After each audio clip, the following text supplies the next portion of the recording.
అయ్యో రాజులారండో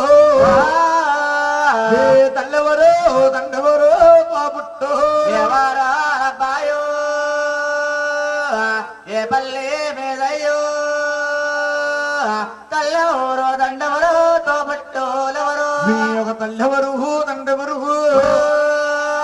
పాపుట్టోరెవరండి ఎంతీసే తన మీరు ఎందొచ్చి తల్లెవరా దండెవరో తోబట్టోలెవరయ్యో ఎందో చేతన మీరు ఎందొచ్చినారు మిమ్మల్ని దేవుళ్ళే కన్నారు మిమ్మల్ని దేవతలు కన్నారా బాబు మిమ్మకన్నా మీ తల్లికి నిద్రేలా పట్టి దేవుళ్ళే కన్నారు దేవతలే కన్నారు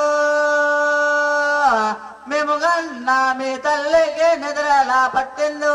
కనుకనే కారుకు బ్రేకేసినట్టు మహారాజులు ఆరుగురు ఆరుకుపోయినట్టు అవునండి. అదే తమ్ములాడు ఓయ్ మాట్లాడే ఆయన పెద్ద ఆయన అవును. మనమేమో చిన్నవారమండి ఆరుగురు వారు మాట్లాడితే రాజ్యం మనసు చిన్నపచ్చేటుంటాది అలాగంటే 33 మడకలు గోయిందిరాదు అవును. 66 భాషలండి పెద్దవాళ్ళు పెద్ద భాష చిన్నవాళ్ళు చిన్న భాష మాడతారు చిన్నవాడు ఆలమాతారుకుడు మాట అనంతరించి మనకి మండిపోళ్ళకి భాష ఎంత యాసగా ఉంటాదో ద్వారకా పట్టణానికి దిగువ తిరుపతికి భాష అంత యాస అంటండి అటువంటి మహానుభావుడు మాట అనుసరించి మహారాజు గారండి ఆనాడు రాజుల పద్ధతి వేరు ఈనాడు రాజుల పద్ధతి వేరు పడికట్టు వేరు అవును వారి గౌరవం వేరు తీరు వేరు బాబుడు ఆలమాతారుకుడితో గోవిందరాజులు అంటా ఉన్నారు ఏమని ఏమండి మహారాజు గారు మాది ఊరు కాదండి పల్లె కాదండో చంద్రగిరి తాలూకా చిత్తూరు మధ్యవారాగాలండు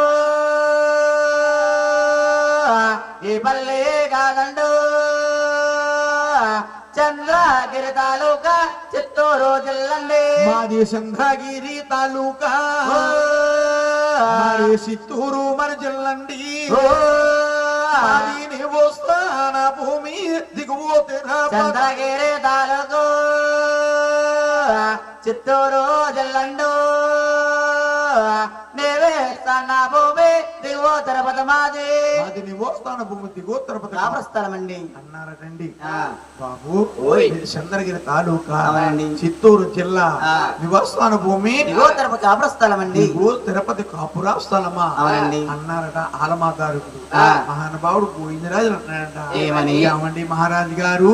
మా తల్లి పేరు దేవి